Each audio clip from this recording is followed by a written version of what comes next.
Eyes بن عمر ایک صحابی ہیں اور فتح مکہ والے سال ابھی تک حضرت ابو سفیان رضی اللہ تعالیٰ عنہ مسلمان نہیں ہوئے تھے. تو کسی نے ذکر کیا تو اس نے ابو سفیان رضی اللہ تعالیٰ عنہ کا نام پہلے لیا اور آئز بن عمر کا نام بعد میں لیا. تو میرے اور آپ کے آقا و مولا ناراض ہو گئے اور فرمایا ایسا نہیں کرو گے، تم سردار ہیں قوم کے ابو سفیان اور یہ آئز ایک سادہ مسلمان ہیں، لیکن چونکہ یہ مسلمان ہیں لہذا نام لیتے ہوئے تم پہلے اس کا نام لو گے. اقبال کہتا ہے کہ قطرائے آب وضو کمبرے خوب تر از خون ناب کیسرے، کہ حضرت علی رضی اللہ تعالیٰ عنہ کے در کا غلام کمبر رضی اللہ تعالیٰ عنہ جب وضو کرتے ہیں اور ان کے وضو کے پانی سے جو قطرے گرتے ہیں وہ اس دور کی سپر طاقت سلطنت روم کا شہنشاہ کیسر، کہا کیسر کے خون سے وہ قطرائے وضو زیادہ قیمتی ہے جو محمد عربی کے غلام کے بدن کو چھو کے گزرتا ہے. تو اسلام کی ایک اپنی انوکھی شان ہے، اسلام کا ایک اپنا مزاج ہے. لیکن مانوسیت تحریک نے ایک نعرہ بلند کیا 14ویں صدی کے آغاز میں کہ وحدت ادیان کے ذریعے سے لوگوں کو قریب کیا جائے، اور ان کا مقصد کیا تھا کہ مسلمانوں کو تذبذب کے اندر مبتلا کیا جائے. ان کو کہا جائے کہ دیکھو سارے دین کے ماننے والے لوگ ہیں، سب کو حق ہے، عمل کریں، کوئی حرج نہیں ہے، اور ایک دوسرے کے قریب ہوں، ایک دوسرے کے پاس آنا جانا رکھیں. اس طرح کے کچھ نعرے تراش کے جو ہے وہ ایک فکر انہوں نے دینا چاہی. اور یہ فکر 14ویں صدی کے آغاز میں ہی نہیں تھی بلکہ 14 صدیاں قبل کفار مکہ نے بھی حضور کی بارگاہ میں حاضر ہو کے کہا کہ 1 سال ہمارے بتوں کی آپ عبادت کر لیا کریں اور 1 سال آپ کے معبود کی ہم عبادت کر لیا کریں گے. اس کا فائدہ یہ ہوگا کہ اگر آپ کا دین سچا ہوا تو ہمیں فائدہ ہو جائے گا، ہماری آخرت اچھی ہو جائے گی، اور اگر ہمارا دین سچا ہوا تو آپ کا کام بن جائے گا. باہمی مناقشت، لڑائیاں، الجھاؤ یہ بھی نہیں ہوگا، دونوں کا فائدہ ہو جائے گا. جب انہوں نے یہ پیشکش حضور سے کی تو حضور کے سینہ اطہر پہ سورہ الکافرون کا نزول ہوا. قل یا ایھا الکافرون لا اعبد ما تعبدون، اے محبوب فرما دو کہ جن کو تم پوجتے ہو ان کو میں نہیں پوجتا، اور جس کو میں پوجتا ہوں اس کو تم پوجنے والے نہیں ہوں، اور جس کو تم پوجتے ہو میں کبھی بھی اس کو پوجنے والا نہیں ہوں. لکم دینکم ولی دین، تمہارا دین تمہارے ساتھ، میرا دین میرے ساتھ. تو یہ ایک الگ تشخص ہے میرے اور آپ کے آقا و مولا کے سینے پہ اتاری گئی صورت کے ذریعے سے جو واضح کیا گیا. ہر دور کے اندر ایسا ہوا، لیکن میں نے عرض کیا کہ 14ویں صدی کے اندر خاص طور پہ اس کا ڈور ڈالا گیا، اور اس وقت سے یہ تحریکیں چل رہی ہیں.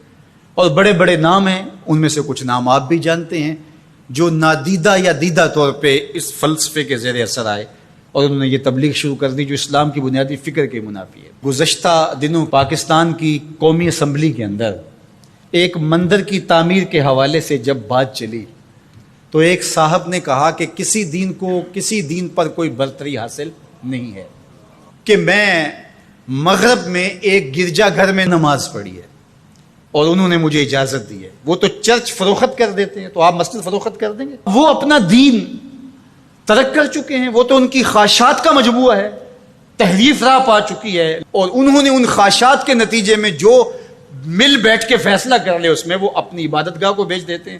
تو کیا ہم اپنی عبادت گاہ کو بیچ سکتے ہیں؟ ہم کہتے ہیں جی وہ دیتے ہیں تو ہم بھی دے دیں. یہ کیا بات ہوئی؟ اگر آپ نے ان کی رواداری دیکھی ہے تو ذرا اس کو اپنے سیاسی کلچر کا حصہ بنائیے، تھوڑی سی وسیع و ظرفی کا اظہار کیجئے. مسلم لیگ کے دفتر جو ہیں وہ تحریک انصاف کے لیے کھول دیجئے کہ آپ یہاں اجلاس کر سکتے ہیں، اور تحریک انصاف سے کہیے گا کہ وہ پیپلز پارٹی کے لیے، ان کو کہیے گا کہ آپ نون لیگ کے لیے اپنے دفتر کھول دیجئے. وحدت دیان تو بعد میں ہوگی، وحدت سیاست تو ہو لے پہلے. تم سارے مسلمان ہو، ایک ملک کے رہنے والے ہو، تو پتہ چلے جی یہ بڑے وسیع و ظرف ہیں. وہاں تم اپنے لیڈر کے لیے مر جاتے ہو، اور اسلام کوئی یتیم مذہب ہے؟ یہ محمد عربی کا لایا ہوا دین ہے. تم اپنے سیاسی مفادات پہ کوئی کمپرومائز نہیں کرتے ہو. یہ کیا تمہارا فلسفہ کہ انہوں نے اپنے چرچ میں اجازت دے دی تو ہم بھی دیں گے؟ میاں ان کی غیرت اجازت دیتی ہے ان کا دین جو خود ساختہ ہے، اور حضرت عیسیٰ کو چھوڑ کے جو انہوں نے اختیار کیا ہے ان کی تربیت ان کے نفس نے کی ہے، اور ہماری مسجد کے حوالے سے تربیت محمد عربی نے کی ہے۔ ہمیں تو یہ بتایا گیا سامان مسجد نہ برائے سوختن نہ برائے فروختن، مسجد تو مسجد رہی، مسجد کے اندر جو ٹوٹی ہوئی چٹائی ہے آپ اس کو بھی نہیں بیچ سکتے۔ باقی وہ آپ کے لیے یا دو چرچ کھول رہے ہیں اور کہیں کہ وہاں نماز پڑھیں اور آئیں، وہاں میں آپ کو اجازت دیتے ہیں۔ میں آپ کو ایک پیشکش کرتا ہوں کہ انہیں کہیں کہ تم بڑے وسیع و ظرف ہو مگر بہت کشادہ ذہن ہے، تو ہمیں مسجد کرتبہ میں نماز پڑھنے دیں۔ مسجد کرتبہ میں جو مسلمانوں کی بنائی ہوئی ہے، 10 مربع کلومیٹر پر پھیلی ہوئی وہ مسجد، اس کے باغات، اس کے احاطے، اس کے متعلقات اگر شامل کریں، حمام شامل کریں تو 10 مربع کلومیٹر پر وہ مسجد تھی، اور 1400 ستونوں پر پھیلی ہوئی مسجد کا حال۔ اللہ اکبر، جب رات ہوتی تو اس زمانے کے اندر 7,500 مشعلیں اس مسجد میں چراغاں کرتی، 30 فٹ اونچا اس کا چھت ہے، اور آج بھی وہ دیکھنے کے قابل ہے۔ اقبال نے بے ساختہ وہاں جا کے کہا تھا کہ تیرا وجود مردان خدا کی دلیل، جنہوں نے بنایا ہے پتہ چلتا ہے کوئی تھا، تیرا وجود مردان خدا کی دلیل، وہ بھی جلیل و جمیل تو بھی جلیل و جمیل، وہ بھی جلیل و جمیل تو بھی جلیل و جمیل، تیرے ستون بے شمار تیری بنا پائیدار، شام کے صحرا میں جیسے ہجوم نخیل۔ تو وہ مسلمانوں نے بنائی ہوئی، 800 سال مسلمانوں نے اندلس میں حکمرانی کی، اب وہ مسجد مسلمانوں کی تعمیر کردہ وہاں موجود ہے اور گرجا گھر میں تبدیل کر دی گئی ہے۔ 2008 میں مقامی مسلمانوں نے پوپ کو درخواست دی کہ جس رواداری کی، مذہبی رواداری کی آپ بات کرتے ہیں، اس رواداری کو قائم کرنے کے لیے ایسا کیا جائے کہ ہمیں بھی اس مسجد میں نماز پڑھنے کی اجازت دی جائے۔ یہاں گرجا گھر ہے، تصویریں لگی ہوئی ہیں، اور وہ آ کے عبادت کرتے ہیں عیسائی، تو ہم بھی ایک گوشے میں عبادت کر لیا کریں۔ مغرب جس رواداری کا پرچار کرتا ہے اس کا عملی ظہور ہو جائے، لیکن پذیرائی نہیں بخشی گئی۔ کہاں گئے وسیع و ظرف؟ تم کہتے ہو گرجوں میں نماز پڑھنے دیتے ہیں، تو وہاں 2 رکعت پڑھ کے دیکھا۔ 2011 میں اللہ نے توفیق دی تو مجھے شوق تھا کہ میں مسجد کرتبہ دیکھوں، بچپن سے پڑھتے آئے، مسجد کرتبہ کی یادیں خیالوں میں نقش تھی۔ تو جب میں وہاں پہنچا تو وہ دروازے پہ بتا دیتے ہیں کہ یہاں نماز کی اجازت نہیں ہے، تو اب وہ مسجد جہاں قدم قدم پہ اہل علم اور اولیاء کے پیشانیوں اور سجدوں کے نشان موجود ہیں، اب مجھے تو گوارا نہ ہوا کہ میں جوتا پہن کے جاؤں، تو میں نے جوتا اتار کے ایک سمت رکھ دیا اور مسجد میں داخل ہوا۔ تو سیکورٹی کے لوگ میرے پیچھے بھاگے اور کہنے لگے کہ آپ یوں نہیں پھر سکتے۔ میں نے کہا کیوں؟ کہتے آپ نے جوتے اتارے ہوئے۔ تو وہاں تمام مذاہب کے لوگ آتے ہیں، آپ جانتے ہیں کہ ان کے لباس بھی مختصر ہوتے ہیں، تو میں نے کہا انہوں نے تو لباس بھی نہیں پہنے ہوئے، تو مجھے اس کی اجازت دیتے کہ میں جوتا اتار دوں؟ انہوں نے لباس اتارے ہوئے۔ تو وہ کہنے لگے جی نہیں۔ میں نے کہا مجھے بات سمجھاؤ کس طرح؟ تو جو گفتگو ہوئی وہاں، جو میرے ساتھ ترجمان تھے ان کے ذریعے سے، وہ یہ تھی کہ چونکہ مسلمان مسجد کی تعظیم کرتے ہیں اور مسجد کی تعظیم عبادت کا روپ ہے، اور وہ مسجد کو تقدس دے کر کے اس کی تعظیم کرتے ہیں، اور آپ نے جو جوتا اتارا ہے آپ کی نیت میں مسجد کی تعظیم ہے، یہی ہے۔ میں نے کہا بالکل یہی ہے۔ یہاں بڑے بڑے مشائخ اولیاء بیٹھتے رہیں تو کس طرح میں اپنے جوتوں سے اس پہ فرش کو رون دوں؟ تو انہوں نے کہا جی ہم اجازت دے سکتے۔ تو ان سے بہت کہا، لیکن وہ کہنے لگے یہ ہو ہی نہیں سکتا۔ تو ہم ساری مسجد نہیں دیکھ سکے اور واپس آ گئے، اور 2014 میں پھر دوبارہ جانا ہوا، پھر یہی میرے ساتھ مسئلہ ہوا۔ تم کہتے ہو بڑے وسیع و ظرف ہے، میں اپنا تجربہ بتا رہا ہوں۔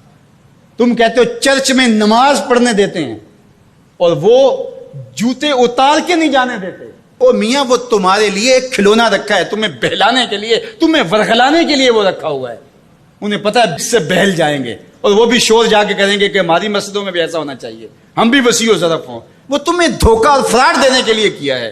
اقبال نے کہا تھا اندروں تاریخ تر از چنگیز، یہ بظاہر میٹھے میٹھے لگتے ہیں لیکن ان کا اندر چنگیز سے بھی زیادہ تاریخ ہے۔